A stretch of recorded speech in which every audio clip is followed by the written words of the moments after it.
Semangat siang rekan-rekan LBH Beta Banten dimanapun rekan-rekan berada, tetap semangat, tetap menjaga kesehatan psikologi kita dan kesehatan badan kita, itu paling penting ya rekan-rekan. Tetap berdamai dalam kehidupan bermasyarakat, berbangsa, beragama dan juga bernegara gitu rekan-rekan, karena setiap masyarakat memiliki tanggung jawab untuk menciptakan keamanan dan kedamaian tentunya, supaya tertib ya, tertib dalam kehidupan kita bernegara gitu rekan-rekan. Di hari-hari terakhir ini banyak permasalahan yang timbul, banyak aturan-aturan pemerintah yang dirasa kurang berpihak kepada masyarakat ya. Hal-hal yang kadang menurut orang-orang tuh mungkin itu biasa, sebuah dampak dari pandemi ataupun dampak dari krisis global gitu ya. Tapi sebetulnya kan kemampuan dari pemerintah sendiri untuk mengatasi krisis ini diuji gitu rekan-rekan. Diuji bagaimana ya, banyak hal ya pemerintahan melaksanakan upaya-upaya pemulihan ekonomi yang dirasa cukup berat gitu ya, karena memang negara kita hutangnya lumayan gitu. Silakan dicek gitu, hutang negara itu hari ini tuh berapa gitu. Jadi karena begini rekan-rekan, sangat disayangkan negara kita ini tidak memiliki TV nasional ya, yang memberitakan kondisi negara ini dengan baik, dengan lugas, dengan jelas gitu. Jadi masyarakat ini diedukasi gitu oleh negara gitu. Jadi yang sangat disayangkan ya, jadi terlalu banyak opini-opini liar yang memang pemerintah tidak memberikan penjelasan ataupun memberikan klarifikasi. Jadi negara ini terkesan dibuat masyarakat tuh beropini gitu, karena mereka memang tidak menjelaskan atau tuh memberikan sebuah klarifikasi pada setiap permasalahan. Saya ingin menanggapi ya, ada orang-orang yang bercerita, sudahlah ikuti saja pemerintah, tidak perlu bawel, kita bernegara ini harus taat dan patuh kepada konstitusi gitu, karena memang presiden kita ini dilahirkan atau dipilih melalui jalur konstitusi gitu rekan-rekan. Itu saya sangat setuju gitu. Walaupun saya bukan pemilih Presiden Jokowi, tapi secara undang-undang mewajibkan gitu, apalagi kita orang-orang yang memahami hukum ya. Jadi kita mewajibkan, negara konstitusi mewajibkan kita taat dan patuh kepada pemerintah kita. Tapi ingat gitu rekan-rekan, ada kebebasan berpendapat, dan mengemukakan pendapat ini punya kebebasan. Hak intelektualitas kita tuh dijamin oleh undang-undang gitu rekan-rekan. Jadi jangan dengan dalih bahwa kita harus pemerintah ini kan sesuai dengan konstitusi, betul gitu. Tapi kita juga punya kebebasan untuk mengkritik gitu ya, mengkritik pemerintah dalam artian suatu pendapat yang memang harusnya pemerintah mampu untuk mengklarifikasinya gitu. Salah satu yang fungsi ataupun manfaat dari masyarakat ini aktif mengkritik pemerintah itu adalah, bolehlah lihat contoh-contoh jelas ya rekan-rekan, terkait dengan peraturan presiden tentang melegalkan miras itu. Walaupun dengan berbagai alasan, walaupun dengan berbagai macam catatan ya dari presiden kita, tapi tetap gitu banyak penolakan, khususnya mayoritas dari muslim ini menolak. Khususnya muslim menolak, dan lagi ada di non muslim juga menolak ternyata gitu rekan-rekan.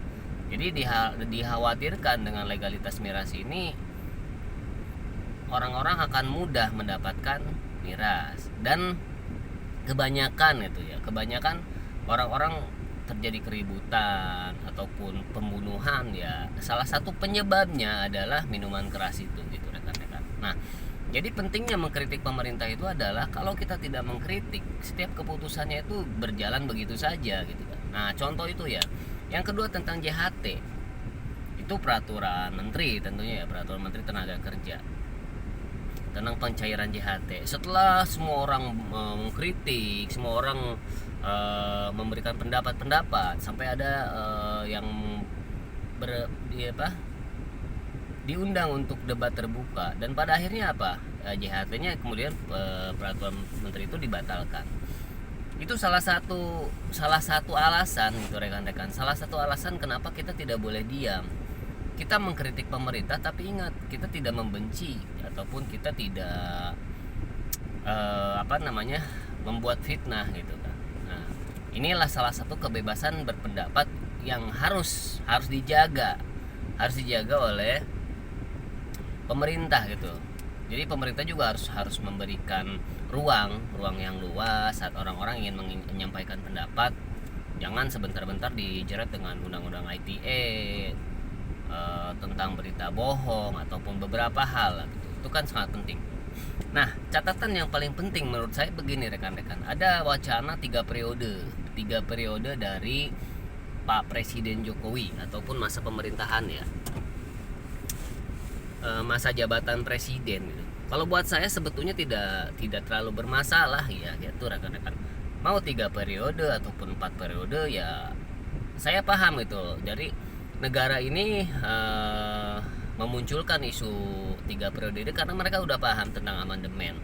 Bagaimana untuk mencapai 3 periode ataupun 5 periode sekalipun, itu memang ada jalur konstitusi yang merestui gitu rekan-rekan. Itu bisa aja ditempuh oleh para anggota dewan kita ataupun orang-orang yang punya kepentingan untuk 3 periode ini.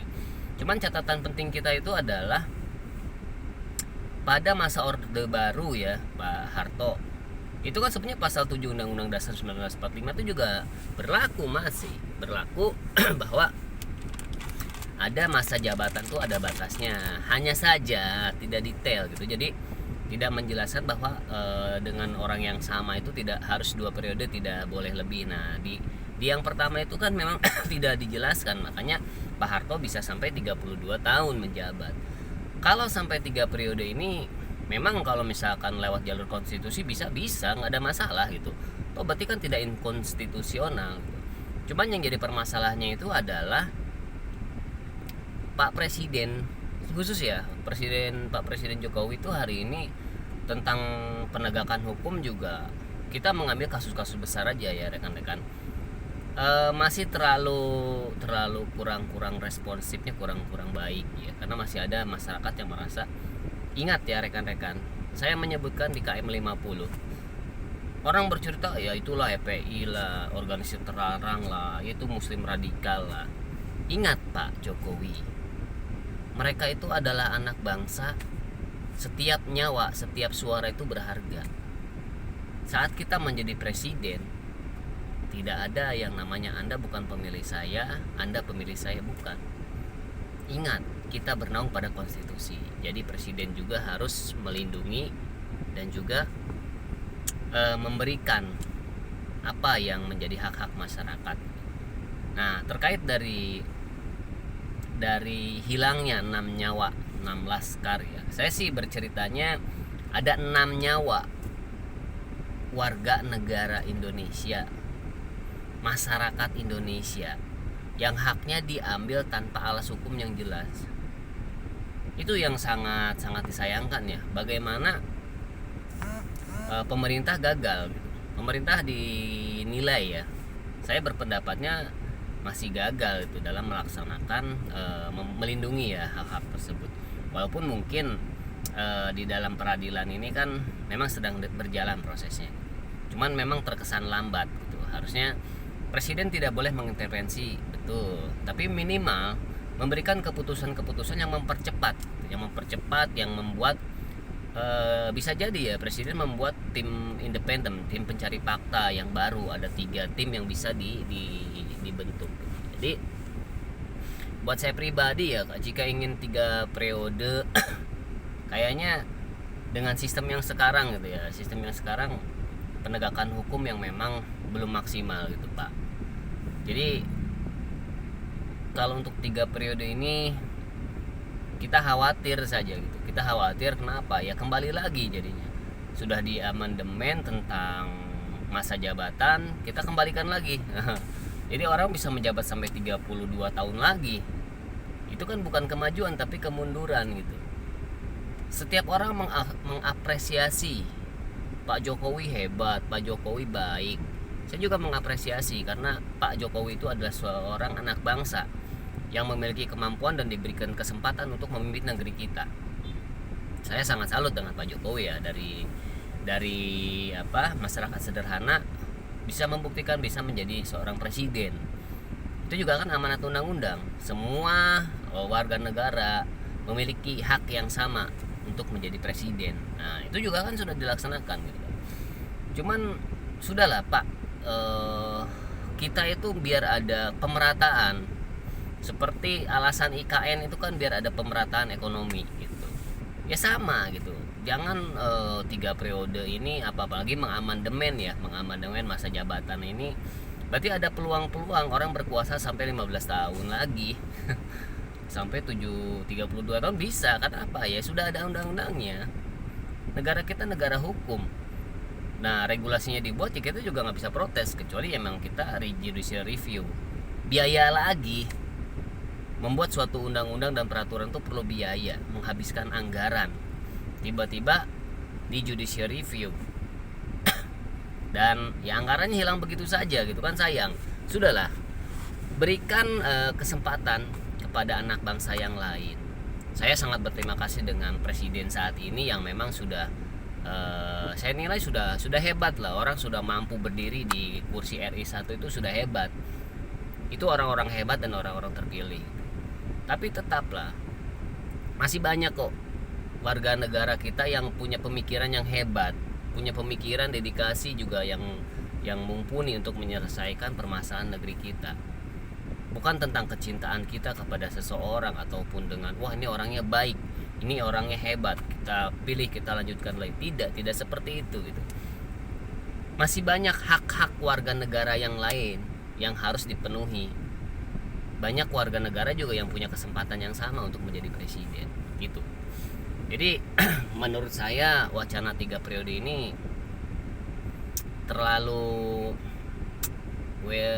menghabiskan anggaran juga lah. Kenapa? Ada rapat lagi, ada judicial review lagi nanti gitu kan, seperti omnibus law.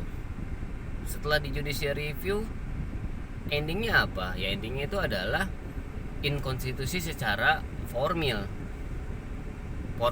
inkonstitusi ya. Jadi menurut saya begini ya rekan-rekan, wacana 3 periode ini tidak tepat aja. Karena apa? Sudah direview dari di judicial review untuk masa jabatannya dibatasi. Jadi kalau saat ini dengan alasan bahwa presiden ini adalah sosok terbaik di negeri kita, masih banyak sosok-sosok hebat yang mampu menyelesaikan permasalahan negeri ini gitu, rekan-rekan. Jika kita bercerita tentang aturan, pemerintah lebih paham bahwa masih banyak orang-orang hebat.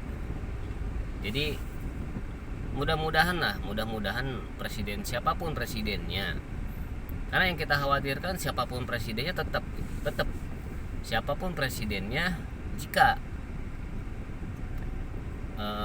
tidak bisa mengatur ataupun menjaga amanah yang konstitusi berikan, itu ya repot. Jadi undang-undang regulasi dirubah supaya sesuai dengan hasrat dan keinginan dari para pemangku jabatan. Itu yang tidak baik. Nah, mungkin dari pendapat kami di masyarakat ini, bolehlah pemerintah punya hutang ya silakan, nggak ada masalah. Toh orang kita sedang berjuang. Saya juga tidak terlalu mempermasalahkan. Insya Allah negara kita mampu, selama kita mampu bekerja keras, hutang itu akan terbayar. Walaupun pada akhirnya negeri kita itu tergadai karena tidak punya kedaulatan. Kan pastilah orang yang meminjamkan itu akan lebih memiliki kepercayaan dirinya tinggi ketimbang yang meminjam uang, seperti itu kan ya. Jadi saran pendapat saya tentang 3 periode ini tidak tepat lah. Karena apa? Berarti 3 periode ini tidak pemerintah ini tidak memberikan hak konstitusi masyarakat yang lain, warga negara yang lain, untuk menduduki sebagai presiden. Mereka juga punya hak. Jangan dikuasain oleh hanya satu orang. Itu yang kita tidak inginkan gitu. Jadi wacana 3 periode ini menurut saya itu bertentangan dengan, walaupun secara regulasi bisa dilakukan amandemen, tapi kan masyarakat yang lain juga memiliki hak yang sama untuk menjadi presiden. Tidak ada namanya diklat presiden, tidak ada namanya pendidikan presiden, tidak ada kan. Kalau pendidikan advokat itu ada, dididik dulu, dilatih dulu. Kalau presiden ada ke pendidikannya. Jadi kita harapkan yang menjadi presiden itu adalah orang-orang yang terlatih, terdidik, dan teruji gitu rekan-rekan. Jadi kalau teruji ini bisa dilihat lah bagaimana uji kompetensi seorang presiden hanya lewat debat capres. Tapi yang mengujinya tidak tanya jawab langsung, minimal dengan mahasiswa, dengan forum-forum akademik. Bagaimana kritisnya mahasiswa itu dihadapin oleh presiden. Jadi kalau hanya debat capres, melihat buku on the text ya tidak, buat saya itu kurang hebat. Apalagi kemarin pemilihan yang kemarin terakhir itu memilih presiden, kotak suaranya dari kardus yang digembok. Itu juga sudah merupakan bukan akal sehat lagi buat saya gitu. Karena apa ya? Logikanya kardus ini bisa dilipat dari untuk loading ataupun menghilangkan lah, itu kan lebih mudah gitu. Karena apa? Bisa dilipat, jadi bisa banyak gitu. Kecuali dengan yang box yang besi itu kan akan sulit gitu rekan. Tapi ya harapan saya sih tetap ya, saya berterima kasih kepada Pak Presiden karena beliau orang hebat yang sudah diberikan amanah, orang hebat yang berdiri di menjadi RI 1 itu sudah baik gitu. Cuman wacana 3 periode ini masih banyak kok warga negara kita yang hebat-hebat. Jadi mereka juga punya hak konstitusi gantian gitu. Mungkin seperti itu ya rekan-rekan. Banyak isu-isu yang belum tuntas sebetulnya ya, tentang IKN lah. Proyek-proyek IKN juga kan sebetulnya masih menuai pro dan kontra, tapi tetap dipaksakan. Banyak proyek-proyek pemerintah yang gagal, silakan dicari. Saya ingin mendidik masyarakat menjadi pintar. Jadi silakan cari proyek-proyek pemerintah yang gagal tuh apa aja. Gitu. Jadi minimal bukan saya yang menyampaikan, tapi masyarakat menjadi pintar, mencari, oh iya ternyata pemerintah seperti ini. Biar apa? Biar tidak terjadi perpecahan. Karena satu ya, hari ini perpecahan itu sudah terjadi. Ada 2 hal yang tentang Kemenag ini ya, Pak Yakut ini. Dari video yang terakhir itu udah saya sampaikan. Ya sudah diproses saja. Dihentikan dulu. Presiden memberikan instruksi dulu untuk menterinya cuti atau ya istirahat dulu. Selesaikan proses hukumnya. Biar apa? Biar di masyarakat tidak terjadi kegaduhan. Biar diproses dengan baik. Apakah benar? Kan sekarang gini, ada namanya forensik linguistik ya. Ada orang-orang yang benar-benar mampu, orang ahli yang tersertifikasi dan mampu menjelaskan hal itu gitu. Apakah termasuk penodaan atau tidak. Jadi jangan sampai gejolak di masyarakat ini pemerintah tidak bisa menyelesaikan dengan baik gitu. Karena yang kita khawatirkan ini sekarang gitu. Di kasus Menag ini yang terjadi itu adalah karena Menteri Agama kita itu adalah salah satu ya anggota ataupun pimpinan dari sebuah organisasi Islam juga ya. Nah, jadi terkesannya ini kita menyerang personal. Jadi orang-orang yang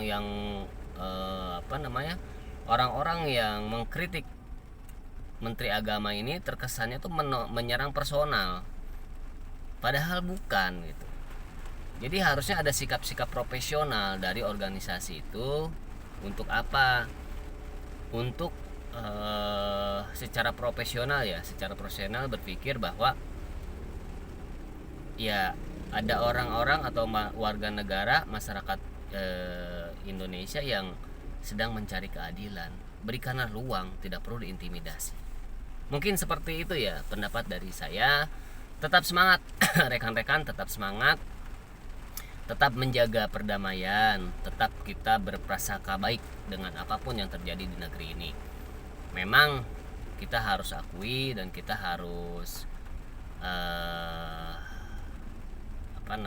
pahamin ya, kondisi negara kita itu sedang tidak baik-baik saja. Masyarakat diwajibkan untuk hadir membantu pemerintah menjaga potensi-potensi perpecahan yang timbul. Mungkin sekian dari saya ya rekan-rekan. Semoga video ini bermanfaat untuk rekan-rekan semua. Harapan saya tetap Indonesia itu akan damai.